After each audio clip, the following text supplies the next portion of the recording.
These are the headlines that made the year 1991. January 16th, U.S. serial killer Aileen Wuornos confesses to the murders of 6 men. January 17th, Gulf War Operation Desert Storm begins with airstrikes against Iraq. January 27th, Super Bowl 25. The New York Giants defeat the Buffalo Bills 20-19 at Tampa Stadium in Tampa, Florida. February 1st, a U.S. Air Boeing 737-300 Flight 1493 collides with a SkyWest Airlines Fairchild Metroliner. Flight 5569 at Los Angeles International Airport, killing 34 people. February 5th, a Michigan court bars Dr. Jack Kevorkian from assisting in suicides. March 3rd, an amateur video captures the beating of Rodney King by Los Angeles, California police officers.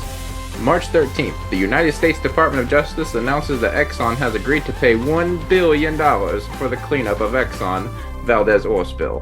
May 16th, Queen Elizabeth II becomes the first British monarch to address the United States Congress.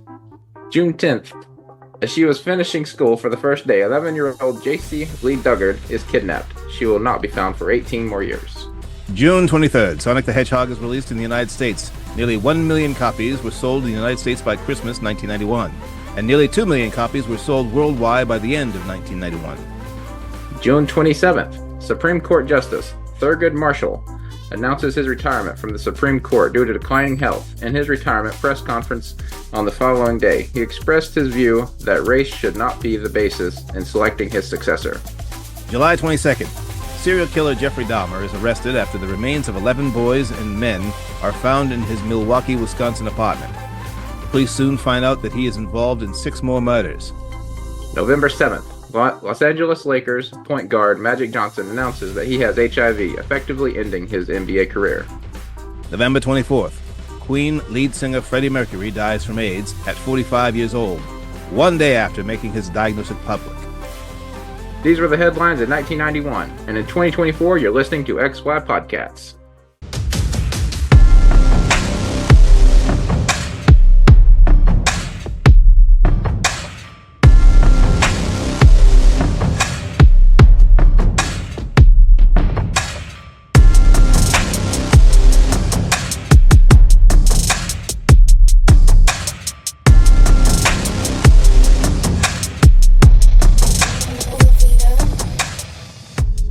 All right.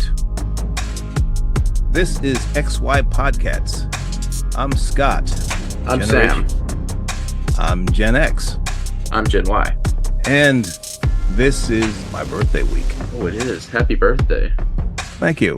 Thank you. The definition of old I have discovered, as I declared earlier today when talking with my wife, you're old when you don't have to go to work, but you still have a bedtime.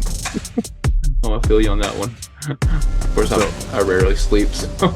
Yes, what are you up to, like maybe 2.5 hours a night now? 2.5, 3 hours, something like that. Yeah, I'm worthless without a good 6. I've been known to go on 5, but I'm better with at least 6 hours of sleep. But I had better make sure that I get to bed by a certain time, because once the sun comes through the window, it doesn't matter how little sleep I've had, I'm up. Yeah. So on like your 5 hour a night sleeps, do you still get your 5 mile walk in? Yeah. If I don't, I'm even worse. Everyone's cranky if they don't get their sleep, but Yeah. I'm also cranky if I don't get my walk in. I can go 1 day a week without getting my steps in, but 2 or more, and I'm a whole lot of joy to be around. Yeah, I know what this is like. I mean, now that I've been going to the gym for a while, if I miss a day, it feels just weird to me. It feels like I can't function. Right? Yeah, it's definitely addicting. What's those endorphins or whatever other chemicals the body produces that gives you that like euphoric feeling. Yeah. But when you don't get it, everyone around you is going to pay for the price. Yeah, exactly. You definitely do. You're going to feel it, and they're going to feel the hate. So today's year is 1991. Do you remember what you were doing in 1991? Yeah, I do. I think I was throwing up on myself and probably pooping myself. I was 2. So you were in the throes of potty training. Oh, yeah. 1991, I was still bopping around campus, but man, it was Excuse what was me. that? What? Sneakies. That was a sneeze? Okay. My apologies. No worries. I'm actually used to it. I've got a family member who sneezes like a small eruption of a volcano. Oh, It's crazy loud. I know And someone who sneezes in succession, hmm. like 8 to 10 sneezes at a time. Oh, good. Well, then I thought that was a dig tossed at me, but Oh, oh I no. max out at 6 consecutive sneezes, so I know that it's not me. No, it's not you. Although I've heard you sneeze about 6 times in a row. And Yeah, after the first three, you were like, bless you forever. people think I do it on purpose, and I'm like, why in the world of all the things to do on purpose would I sneeze successively more than, once? Actually, Right? sneezing once is pretty inconvenient. There's never a time when you're just like, oh, this is a good time to sneeze. I And heard my then I heard my daughter yell from the living room. She yelled out, bless you. tell her thanks. 1991 was an interesting year for films. There were a few that came out that everybody was aware of. Then there were a few that I'm not sure that everybody caught, but I was definitely a film buff by that point. I was heading to the video store and grabbing videos.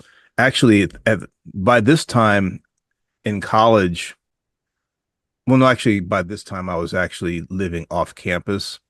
But my first couple of years on campus, I was the unofficial movie shower for my residence halls. So my freshman year, I was dubbed the nickname Movie Man because I would show movies like once a week in the basement of our all male dorm. And then I continued the tradition my sophomore year when I was also a resident advisor and RA. So It's funny you said you was dubbed the movie man because that's what my nickname is now today. you're the movie man. I'm the movie man. I have a ridiculous amount of movies collected. Yeah, how many do you have now? A little over 3,000. That's a lot of movies. Yeah, they're all displayed on a case. Without thinking about it, if somebody were to ask you how many movies have been made in the history of mankind, you say, "Oh, a couple thousand." No. And Sam has them all. Oh, I wish. Well, who's going to go first this time? I don't remember whose turn it is to go first.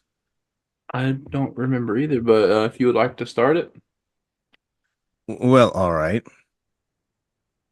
Well, so talking films of 1991, certainly without question, the biggest movie of 1991. Seems like we talk about James Cameron a lot, but there's no way you can not mention Terminator 2 Judgment Day. No, that's a good one.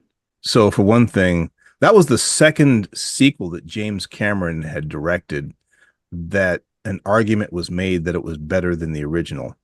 So, the first sequel that he directed, of course, was Aliens, which we did mention before. Yeah. But Terminator 2 Judgment Day is probably without question better than its predecessor. You think so? Well, yes. Yes. For one thing, he had a bigger budget. So there wasn't really anything that he wasn't able to do because he didn't have enough money. Yeah. Also, and I just recently found this out, Mhm. the original concept for the original Terminator is that there were going to be two Terminators in the first movie.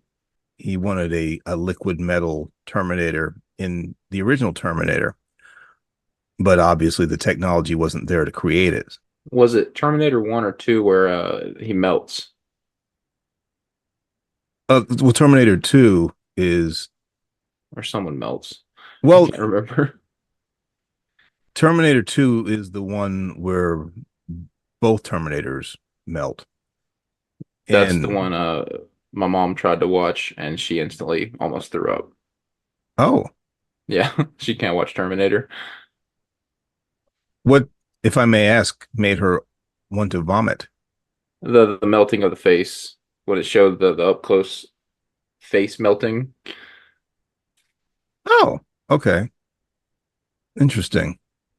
Because I mean, when the T1000 melted, I found that a bit cartoony. Yeah, And then when the T800 Arnie, when he melted or when he went into the molten metal, he just kind of went under and then, shot a thumb up. But yeah, I guess now that I think about it, there was a part where that was kind of trippy when the faces are, he's going through all of his previous disguises or configurations. And then, the face just kind of freaks out. So I guess yeah, that I can would see that now. could be a bit unsettling. But yeah, I mean, Terminator 2 at that point, that was a theater experience. I think I saw it two or three times in the theater, and just, I mean, the first time just blew my mind. Unfortunately, and I think this is everyone's complaint, and I think even Cameron was upset about this. So the twist, obviously, is that Arnold has been reprogrammed and he's John Connor's protector. Hmm. That was supposed to be a surprise. So at some point during the ad campaign, I mean, I remember the teaser, which if you got the Total Recall videotape, there was a teaser for Terminator 2 where they showed this assembly line of Terminators being assembled. Yeah, And I then, have that VHS tape. which I thought was a really cool teaser.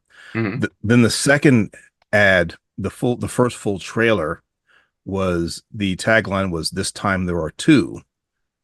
And then they show action sequences, but they don't really give anything away, except at the end of the trailer they show Arnold hold his hand up and say, "I swear I will not kill anyone," and then they just leave it at that. But then for the final trailer, they just kind of give everything away, that he's there to protect John Connor. So no So longer turned into a trailer. It was more of a here's a sneak peek. so that whole sequence in like the mall and the back of the kind of the back access hallways in the mall where the T800 and the T1000 kind of square off for the first time, and it looks like John Connor's the target of the T800, and then you find out that he's there to protect him. That was a nice ruined moment. That would have been a jaw-dropping moment if you didn't know that it was coming. But yeah, I love the heck out of that movie. Obviously, I don't know anybody who didn't like Terminator 2. It was the movie that definitely cemented James Cameron as a master of the craft. He was no joke. I mean, Aliens showed folks that this guy was good. I mean, well, Terminator showed that he was a good filmmaker, but then Aliens removed all doubt. Yeah, showed he was an advanced good filmmaker. The Abyss, once again, mixed reviews for The Abyss, but it definitely showed that he knew how to make a film and was a master filmmaker. But Terminator 2, he was just no one could touch him at that point. And if my math is correct, his next movie would be True Lies, which Oh, that's also a good one too. yeah, which was also really good and really entertaining. Right. And a comedy, an action comedy, but definitely a comedy. And then of course after that would be Titanic, where he became the self-proclaimed king of the world. Yeah, I've watched that movie more than I care to admit. It's it's it's a masterpiece, whether you want to admit it or not. Every frame of that movie is beautiful. He made you believe that you were sailing on the Titanic. Probably the biggest criticism, aside from Rose not sharing the door and letting Jack freeze to death, Right. is the boat when it sank. It actually the back end wasn't up in the air like that. It was definitely closer to the water, Yeah. but nobody knew that at the time. So what I heard is they're making another cruise ship and they're going to call it the Titanic 2. That sounds like a really bad idea. It does sound like a horrible idea. I probably won't be riding on that cruise line. Given my wife's predisposition to taking cruises in general, we're not going to be near any cruise lines, let alone one called Titanic. It just seems like a bad omen. It seems like well, that was the discussion with nothing can sink this. God himself couldn't sink this ship. And I'm not going to say God said I'll take that action because that's not very Hold my godly, beer. but somebody said, "Oh yeah." The as a matter of, I mean, and the thing Hmm. when you say they're going to call it Titanic 2, there were two boats of that class, of the Titanic class. I don't Yeah. know what the so you know what I'm referring to, the Britannic. Yeah. So the Britannic also sank. The so the Titanic sank. That was the famous one, but the Britannic was actually repurposed as a hospital ship during wartime, and it sank even faster than the Titanic did. And they said the reason was because the for some reason there was a shift change and all of the fire doors between the compartments were open. So, There's a lot of bad luck back then.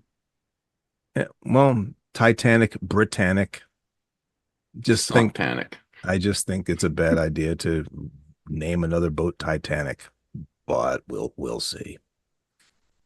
But Terminator 2 Judgment Day, very cool film. Moving really quickly to my next couple picks from 91, Ricochet, which was Denzel Washington's first action flick. Yeah, I just watched that one the other day. It was a good flick. It was It really good. is. But I mean, as good as Denzel Washington, well, Denzel Washington's always good. Even if the movie's not good, he's always going to be good. Yeah, I watched that and Remember the Titans with him in it. Another reason that And Ricochet was good was because John Lithgow was his bad guy. yeah, and you can't go wrong with that. Nope. This is my magic eye. But yeah, he definitely blew up his life. John Lithgow's character, I think his name was Earl Talbot Blake. He, he just he just blew up Nick Styles' life. So when they had their final showdown, they there was a lot of build up to it. I remember it was a pretty that was a pretty cool flick.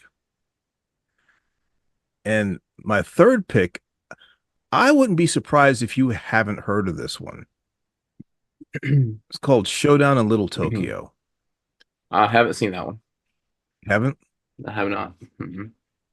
Showdown in Little Tokyo was with Dolph Lundgren and an up and coming Brandon Lee. And it was good. I had that one on video and I watched it several times. So the Dolph Lundgren played Mhm. and he plays an American who grew up, I think, in Japan in the East. And obviously Dolph Lundgren is a martial artist, so his character was a very skilled martial artist as well. And then he was partnered with Brandon Lee, who is a Japanese American, but isn't really, he wants nothing to do with his culture, but he does have martial arts training. So, but these guys are going after a Yakuza boss. And, you know, story's pretty linear, but some crazy fight scenes. And you could see the star all bite. Even in this movie, you can see the star that Brandon Lee would have been had he not got killed during The Crow. Yeah, that's But where I've yeah, heard that name from. Brandon Lee. Yeah. Brandon Lee was Bruce Lee's kid, who Bruce Lee was teaching martial arts as soon as he could walk. So he was He came out kicking. he came out kicking. But I mean, Brandon Lee was the real deal. Obviously, no one was going to question his martial arts skills. Yeah. He also took his acting very seriously. He studied at the Strasbourg Academy at both coasts, on both coasts. So Really? he took his acting as seriously as his martial arts. And I guarantee you that had he not died in the shooting the crow, that he would have been a bona fide box office draw. You're And probably bigger than The Rock. he I guarantee you he would have done movies that weren't action movies. He would have played non-action roles, and he would have been good. But those are my three main picks. My honorable mentions were Double Impact, Van Damme, Love it. The Perfect Weapon, Jeff Speakman, his first movie, his first and best movie, unfortunately. And then Star Trek Six: The Undiscovered Country, which was the last movie featuring the original cast, the OGs. And then a movie that probably another movie you probably haven't heard of was Oscar with Sylvester Stallone. Oscar. I watched a lot of Steven Seagal and Slip and Stallone movies growing up, but Well, Oscar doesn't ring a bell. Oscar was a comedy. It was directed by John Landis. It was based on a stage play. Oscar is about, well, Sylvester Stallone plays Schnapps Provolone. He's a gangster who's trying to go straight because he promises his father on his deathbed that he'll go straight. Hmm. So he's trying to go straight, even though he's a dyed-in-the-wool gangster. And the story takes place on the day that he's trying to get he's trying to go legit and meet with the bankers, and he hears that his daughter's pregnant, and she's not pregnant really, but she's telling her father that she is, and then he finds out that he has another daughter. It's just a crazy kind of a comedy of errors, and it wasn't well received, but I enjoyed the heck out of it. I'll have to check it out. So the worst movie of 91, and I'm not going to say I agree with this, but it's widely agreed that it is. It's Hudson Hawk. And I Oh, was a cool. It's a Bruce Willis film. Yep. And Bruce Willis is a cat burglar who just gets out of jail. And it is a ridiculous over the top movie. Probably in retrospect, if I were to watch it again, I'd probably be like, this is ridiculous. But I mean, there's a really Danny Aiello is in it, by the way. But they pull a heist in the beginning of the movie, and in order to sync their timing, instead of like using watches or whatever, they just Yeah. sing Swinging on a Star. And that's how they sync their time for the job, which I just thought was really clever. Worst movie of 91. Yes. Yeah, the critics were not kind to it. And there's probably good reason. But I didn't care. I liked it anyway. I probably wanted to like it more than I actually liked it, but I did enjoy it. There's probably some scenes you're just like, well, that could have been not so much over the top. Yeah, no, it was unapologetically what it was. It didn't try to take itself seriously in any way, shape, or form. It was a kind of a hybrid between high comedy and almost lampooning. Oh, wow. But I am eager to hear your movie choices. Don't know if I could top yours, but I'm gonna go with the kids first. Beauty and the Beast, the Oh, cartoon. nice one. Nice one. The real one. Yeah, the real one. Not this remade CGI'd, I don't know, mess of a film. Yeah, I didn't much care for it. I don't know if you did or not, but I didn't much care for it. I felt the I didn't dislike it as much as I disliked the live action Lion King, but I just kind of felt like what was the point? You have a you have a timeless telling of that story, in animation. Yeah. I if you want to give that story to a new generation, then just give them the original movie. And say, here you go. Check this out. It's the real one. Yes. See, And the Lion King, I think they made so many Lion Kings that when they did the remake, the CGI one a couple years ago, um, it was good. It was because they've made so many of them. it was it looked I mean it was photorealist. It looked like real lions, sure. Yeah. But I mean it was unnecessary. to me, and also it lacked some of the heart of the original story. One of the things, and tell me if you, I mean, I know we're men, but I was an adult when the movie came out, so I'm in the theater watching this. But that scene after Mufasa gets trampled and little Simba goes down Holy crap. and he nuzzles underneath Mufasa's dead paw. Dude, I was done. I was done. I'm in the theater, like grown man surrounded by all these people in the theater, and I'm like, I'm not gonna cry. I'm not gonna cry. Not I'm gonna not do gonna it. cry. Not gonna do it. But in the remake, they didn't do that. I was looking for it and I was like, what's that gonna look like? And they didn't do it. And I was like, that that was an iconic moment, at least for me. And they didn't reproduce that moment. So I was like, well, what is the point? Right. And You but make a movie and it's unfinished. It felt unfinished. but yeah, I agree that the definitive version of Beauty and the Beast is the animated version. And next up, the classic first Home Alone. Okay, Yes, with Macaulay Culkin. good choice. Oh yeah. And my favorite part is when one of the bad guys had his head catches on fire and he has to dunk himself in the toilet. The I can't remember the name of their channel. There's a YouTube channel of special effects artists who they'll take like popular films and they'll redo the special effects themselves to see if they can do like a better job or see how close they get to matching the film, that kind of thing. And a lot of times, like if they're older films and they redo them with like modern technology, oftentimes they do a better job of creating the special effects. But they did a version of Home Alone where the stuff that Kevin does to the Joe Was it? Pesci and Daniel Stern, Yeah. it was lethal. So instead of like this kid who's like torturing these guys with mischief, Hmm. Hmm. he comes off as just a cold-blooded killer. They did a interview with Daniel Stern, and they asked him about the scene where the anvil comes down and hits him in the head.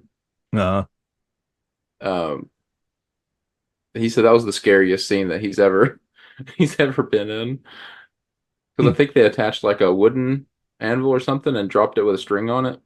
Okay. Wow. Okay. Yeah. Yeah, that is actually not a film for the squeamish to watch. Even the theatrical release without the added violence from that one YouTube video. It's still a hard watch if you're not ready for it. What's number three? So number three, I felt like it was looked over a little bit, and they also made a second part to it. Backdraft. I did not know there was a second part to Backdraft. Yeah, Backdraft two. I forgot what year it came out though. I think it was 95-ish. William Baldwin and Robert De Niro. One of the And greatest firefighting movies from Chicago you'll ever see, in my opinion. Kurt Russell. Kurt Russell, yeah, Yeah, Kurt Russell played Billy Baldwin's older brother. right. Yeah, no, it was, and I think Scott Glenn was in it also.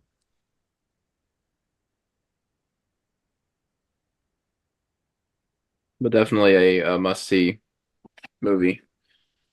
Yes, I agree. I enjoyed it very much. I actually watched it Saturday night. Okay. Yeah. I haven't seen that movie in a while, but if it came on, I'd watch it again. Yeah, the first 10 minutes of it is just pure action and sad too. Like really sad. Good picks, by the way. Oh, I appreciate it. Thank you. Television. So we'll move through this really quickly. So 1991 was the year that Home Improvement premiered and would run for almost a decade, airing 204 episodes. Yeah, and I still watch the reruns of it. Before that show came out, a friend of my wife's showed me Tim Allen's stand up. And, it was still very much adjacent to what home improvement would be, Yeah. with the and the very male centric sensibilities. And his stand up, if you get a chance to see it, it's very funny. He was very good.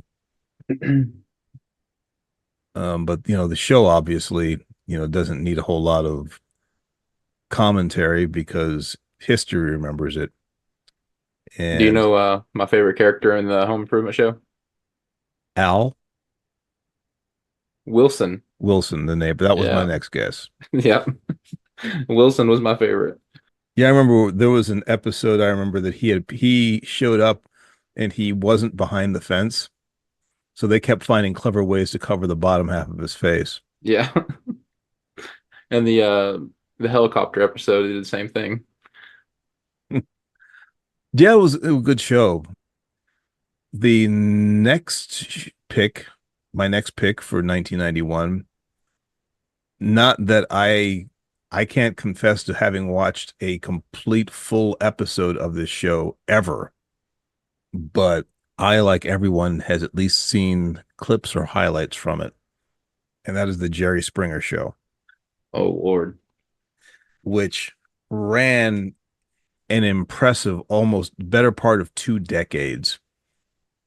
So, I mean, it was actually, when it first came out, it was actually really unsuccessful in its first seasons because it was actually focused on real stuff like political issues.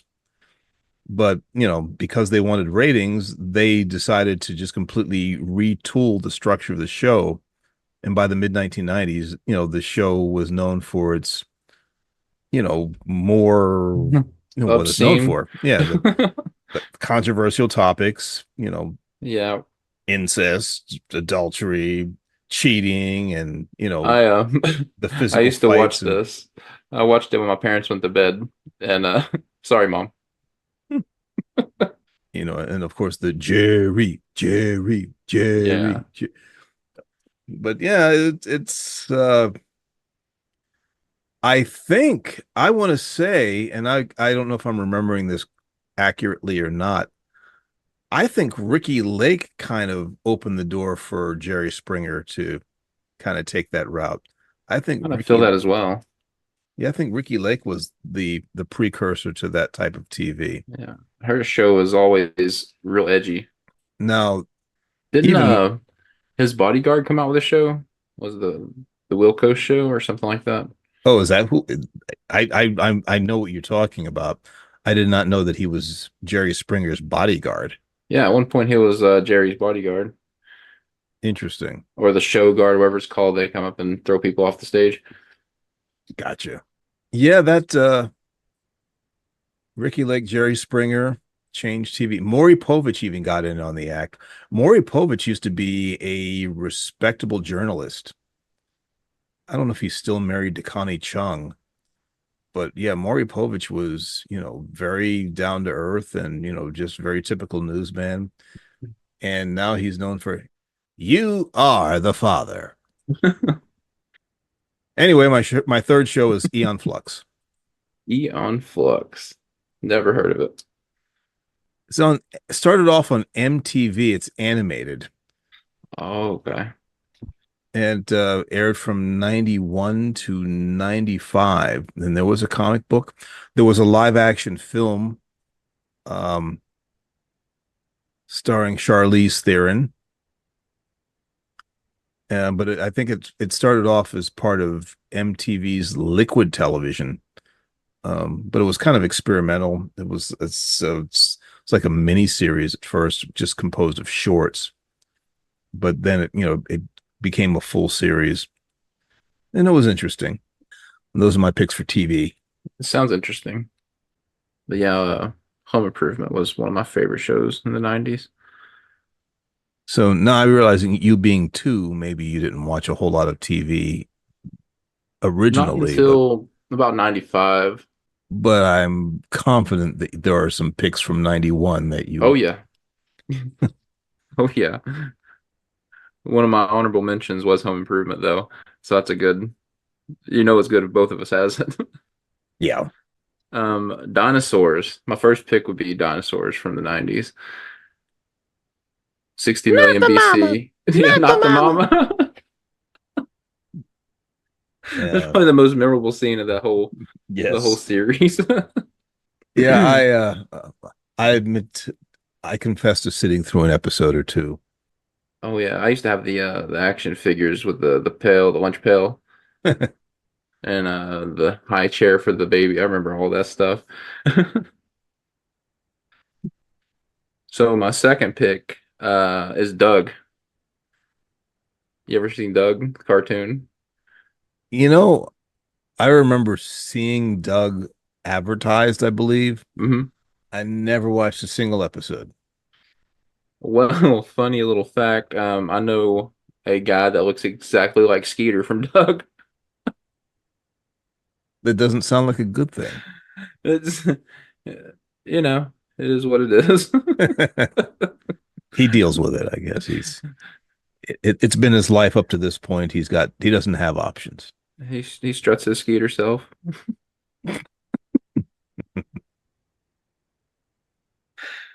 Well, Anyway, that's I guess we'll hope that he's not listening maybe he's forgotten about me. somewhere in the southern United States. Hey! You got to listen to this guy.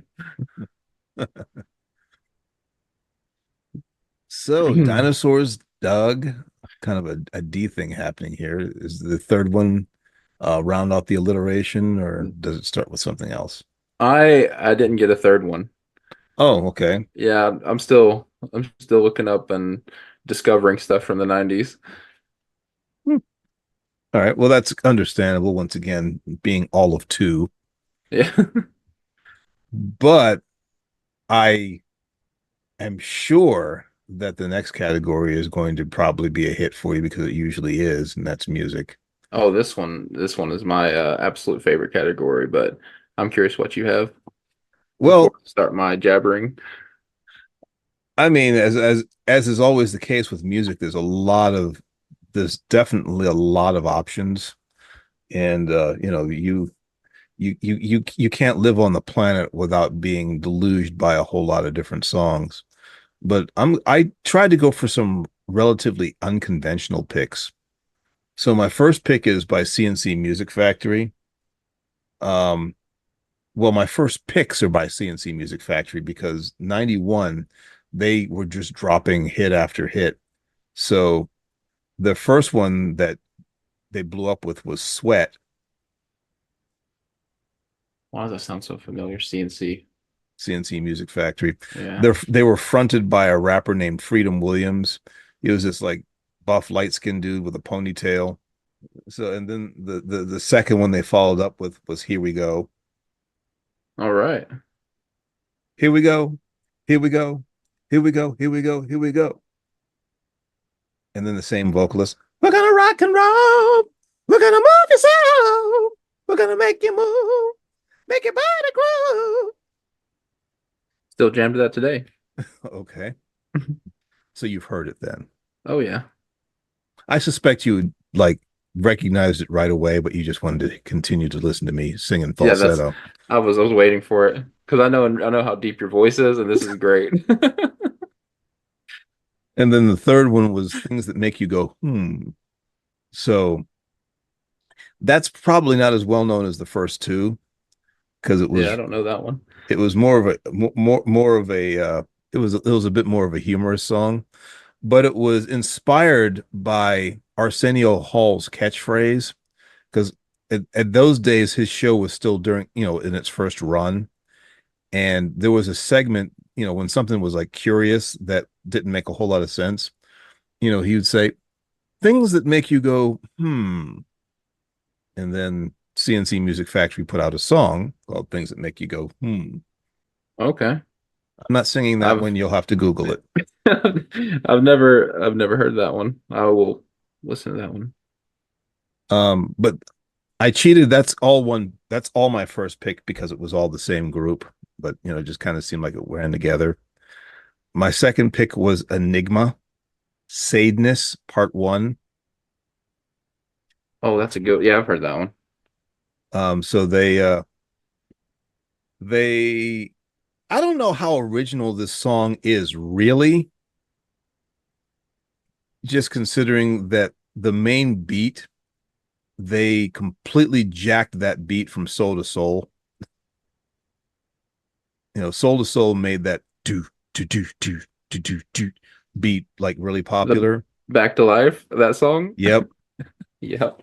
Um, and then they just kind of dropped a Gregorian chant on top of it, with some electronic instruments. But I mean, truthfully, there's nothing new under the sun. They did a whole lot of things that we had heard before, and they put it together into something that was kind of cool. So, and everybody was, and they were playing it on the radio, so everybody was jamming to that tune. Oh yeah. And then my third pick, what came off of the New Jack City soundtrack by Color Me Bad. I Want to Sex You Up. That's a good movie, by the way. New Jack It's a City. very good movie, directed by Mario Van Peebles. The song I'm not too familiar with. Google it. Okay. I'm not. I'm not singing Oh, for you anymore. we're not going to hear that sexy voice. First of all, that lead singer is definitely out of my range, so Yeah. it's not a falsetto that I can muster. We need to get Uh, Mike in here. yeah, we do, or Daryl. Either one, yeah, definitely. So some music honorable mentions were "Sensitivity" by Ralph Tresvant, one of the New Edition alumni. "It Ain't Over Till It's Over" by Lenny Kravitz. It's a good one. The Power of Love by Luther Vandross. Seal's breakout song, Crazy. I know you know that one. I do know that one. And then Rico Suave. Rico Suave.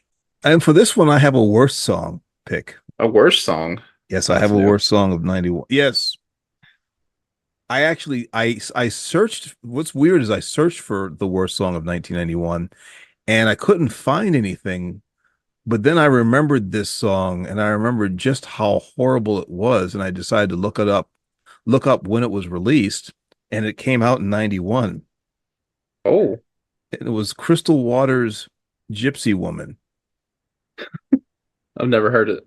Oh, I'll yes, have you to. have. I Have bet you I? money you have. Okay. It's called Gypsy Woman, but it should be called Homeless Oh, really? because she's just like you and me, but she's homeless. She's homeless. As she stands there singing for money, la da dee, la da da, Oh la da yeah. dee. So Yep, you've heard it, yep. and you agreed that it's terrible. I agree that it's pretty bad. That song was so hilarious that year on Living Color, they actually released a sketch lampooning that song. You should still be able to find the sketch on YouTube. Watch the official video first, and then go watch the sketch. It is hilarious. All right. So those are my music picks. Oh man, that was some good ones. Definitely. I got three myself. Okay, Um, nice. all right, so the first one was Tupac's very first album in 1991 called Tupacalypse Now. Nice. Yes, and the song from it, I picked Brenda's Got a Baby. She Okay. actually had two, but you know. Well, So I'm a big Tupac fan. I remember the day he passed, watching it on the news in 1996, and then in 97, Biggie. mm, yep. Yeah, sad day for music fans. I wonder if we'll ever know the full extent of the beef or alleged beef between those two. It's P. Diddy's fault. Isn't everything these days? That's what I'm. I just said it because it's like all over the news right now. Yeah, he is definitely the popular person to hate. I mean, there's Not that video he doesn't. evidence of him. What's that? There's video evidence of him doing some pretty bad stuff. Yeah, So like I said, not that he doesn't deserve it. Um, stupid. yeah. But we digress. Um, that's his business. Well, not just his business anymore. Like you said, there's video evidence. Oh yeah, Brother messed up. quite badly too. But my second pick is by a group and a person that's more respectable, I guess, these days. Rod Stewart featuring The Temptations, the Motown song.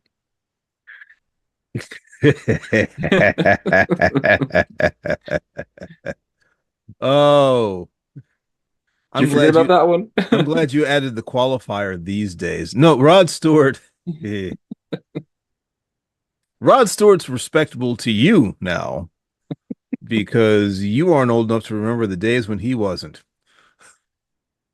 Thankful for that right now, I guess. You What should exactly be. did he do?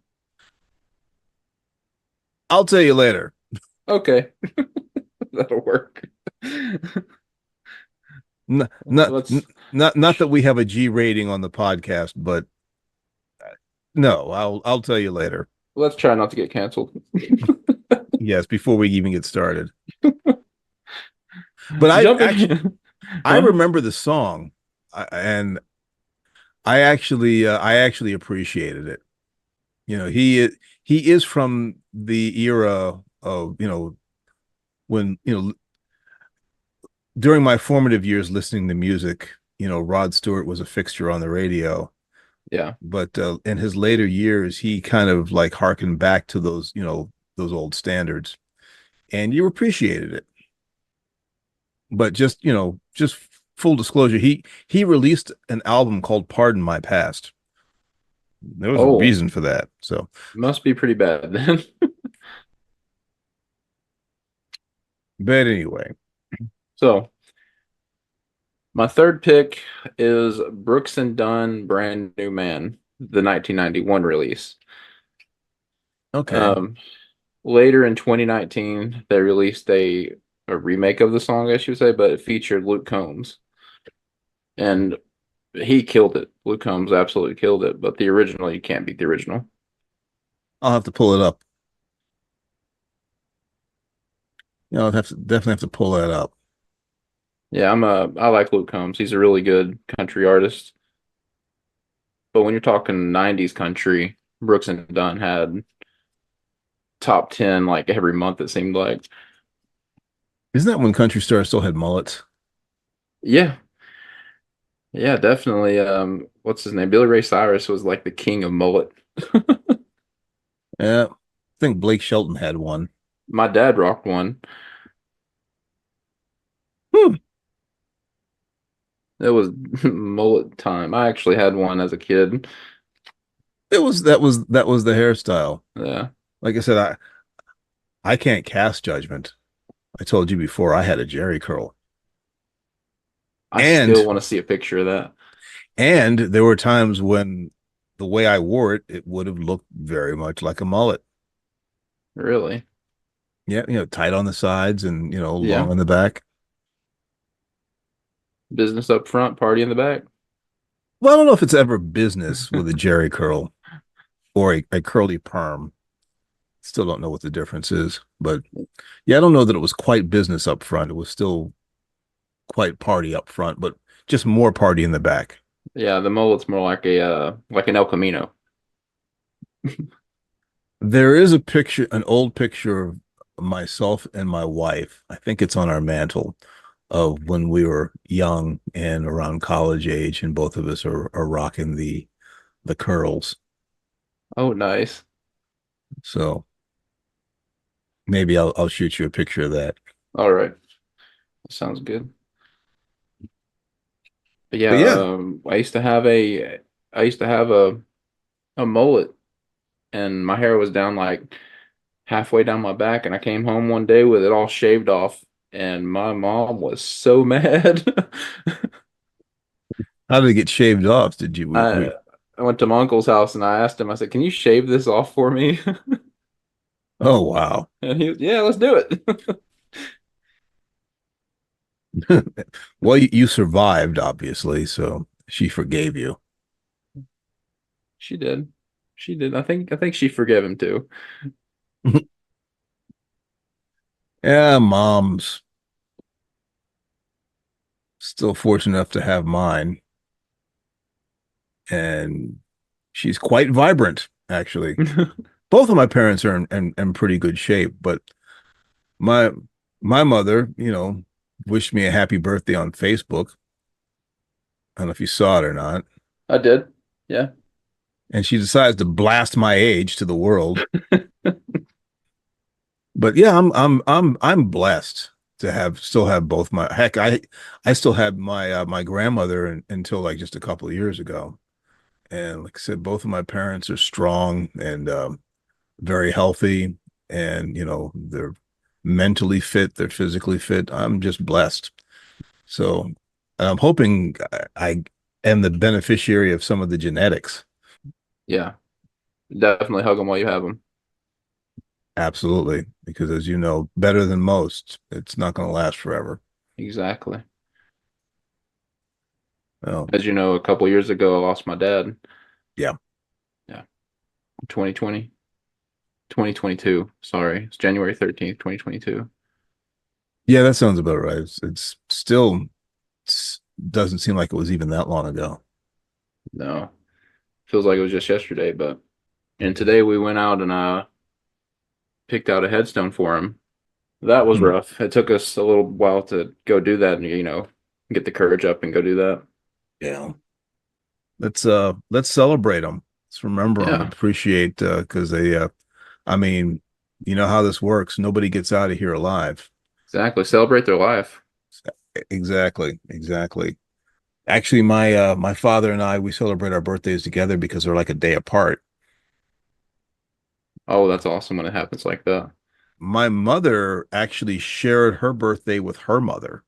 So, Oh, okay. And I share a birthday with my mom's mom, my grandma. okay, nice.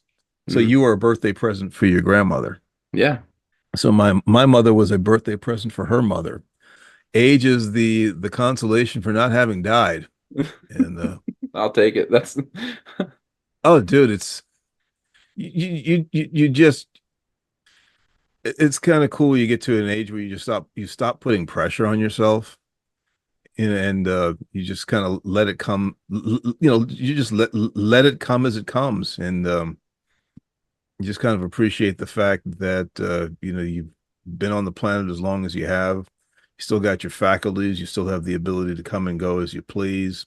You still have the ability to share with people. It's you, just allowing yourself to be thankful for what you do have. It's a real switch.